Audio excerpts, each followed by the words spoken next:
Man About Town, a short story by O. Henry. There were 2 or 3 things that I wanted to know. I do not care about a mystery, so I began to inquire.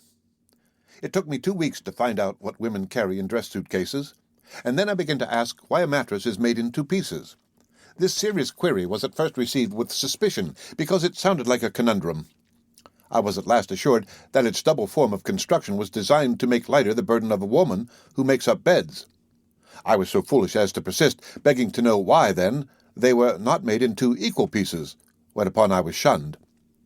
The third draught that I craved from the fount of knowledge was enlightenment concerning the character known as a man about town.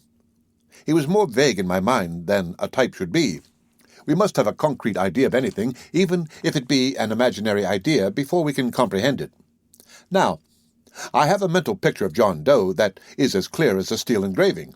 His eyes are weak blue, he wears a brown vest and a shiny black serge coat. He stands always in the sunshine chewing something, and he keeps half-shutting his pocket-knife and opening it again with his thumb. And if the man higher up is ever found, take my assurance for it, he will be a large, pale man with blue wristlets showing under his cuffs, and he will be sitting to have his shoes polished within sound of a bowling alley, and there will be somewhere about him turquoises. But the canvas of my imagination when it came to limning the man about town was blank. I fancied that he had a detachable sneer, like the smile of the Cheshire cat, and attached cuffs, and that was all. Whereupon I asked a newspaper reporter about him. "Why," said he, "a man about town, something between a rounder and a clubman. He isn't exactly... Well, he fits in between Mrs. Fish's receptions and private boxing bouts. He doesn't belong to either the Lotus Club or to the Jerry McGeohagan Galvanized Ironworkers Apprentices Left Hook Chowder Association. I don't know exactly how to describe him to you. You'll see him everywhere there's anything doing. Yes, I suppose he's a type. Dress clothes every evening, knows the ropes, calls every policeman and waiter in town by their first names. No, he never travels with the hydrogen derivatives. You generally see him alone or with another man." My friend the reporter left me, and I wandered further afield. By this time, the 3,126 electric lights on the Rialto were alight. People passed, but they held me not. Paphian eyes rained upon me, and left me unscathed. Diners, heimgangers, shopgirls, confidence men, panhandlers, actors, highwaymen, millionaires, and outlanders hurried, skipped, strolled, sneaked, swaggered, and scurried by me. But I took no note of them. I knew them all. I had read their hearts. They had served. I wanted my man about town. He was a type, and to drop him would be an error. A typograph, but no, let us continue. Let us continue with a moral digression. To see a family reading the Sunday paper gratifies. The sections have been separated. Papa is earnestly scanning the page that pictures the young lady exercising before an open window, and bending, but there! Mamma is interested in trying to guess the missing letters in the word N-W, Y-O-K. The oldest girls are eagerly perusing the financial reports, for a certain young man remarked last Sunday night that he had taken a flyer in Q, X, and Z.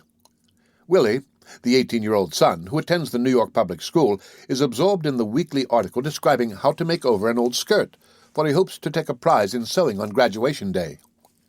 Grandma is holding to the comic supplement with a 2 hours grip, and little Toddy, the baby, is rocking along the best she can with the real estate transfers.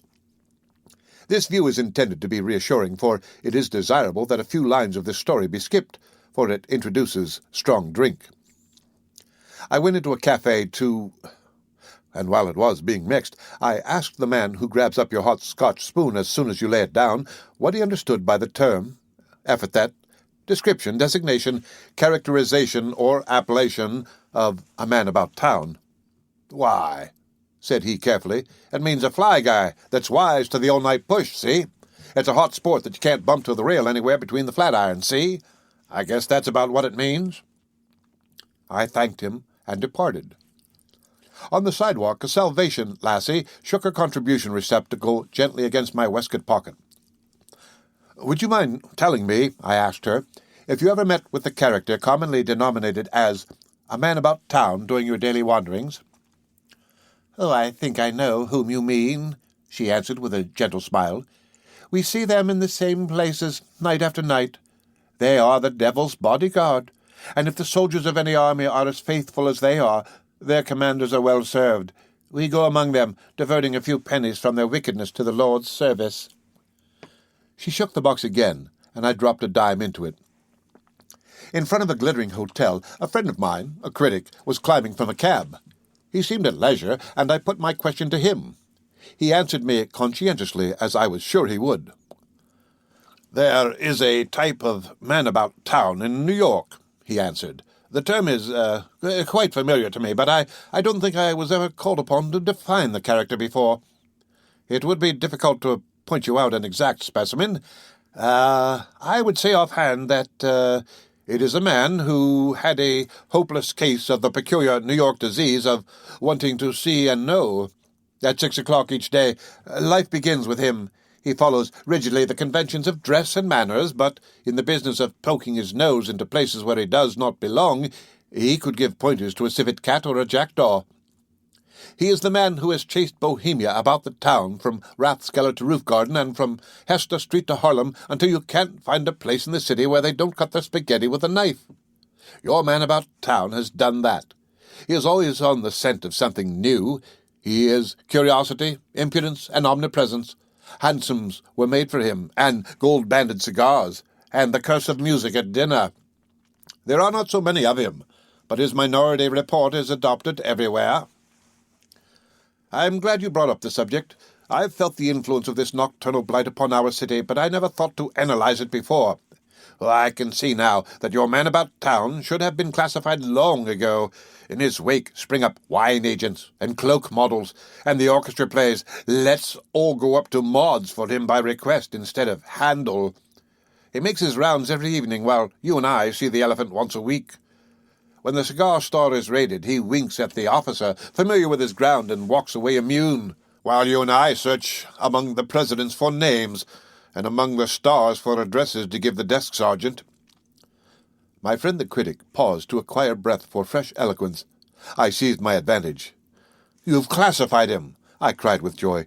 "You have painted his portrait in the gallery of city types. But I must meet one face to face. I must study the man about town at first hand. Where shall I find him? How shall I know him?" Without seeming to hear me, the critic went on, and his cab driver was waiting for his fare, too. "He is the sublimated essence of button, the refined intrinsic extract of rubber, the concentrated, purified, irrefutable, unavoidable spirit of curiosity and inquisitiveness. A new sensation is the breath in his nostrils. When his experience is exhausted, he explores new fields with the indefatigability of a—" "Excuse me," I interrupted, "but can you produce one of this type? It is a new thing to me. I must study it. I will search the town over until I find one. Its habitat must be here on Broadway." "I am about to dine here," said my friend. "Come inside, and if there is a man about town present, I will point him out to you. I know most of the regular patrons here." "I am not dining yet," I said to him. "You will excuse me. I'm going to find my man about town this night if I have to rake New York from the Battery to Little Coney Island." I left the hotel and walked down Broadway. The pursuit of my type gave a pleasant savor of life and interest to the air I breathed. I was glad to be in a city so great, so complex and diversified. Leisurely, and with something of an air, I strolled along with my heart expanding at the thought that I was a citizen of great Gotham, a sharer in its magnificence and pleasures, a partaker in its glory and prestige. I turned to cross the street. I heard something buzz like a bee, and then I took a long, pleasant ride with Santos Dumont. When I opened my eyes, I remembered a smell of gasoline, and I said aloud, "Hasn't it passed yet?" A hospital nurse laid a hand that was not particularly soft upon my brow that was not at all fevered. A young doctor came along, grinned, and handed me a morning newspaper. "Want to see how it happened?" he asked cheerily. I read the article. Its headlines began where I heard the buzzing leave off the night before. It closed with these lines: "Bellevue Hospital, where it was said that his injuries were not serious. He appeared to be a typical man about town." The end of Man About Town, a short story by O. Henry, Read by Rick Kishner for Lit to Go on the web at fcit.usf.edu.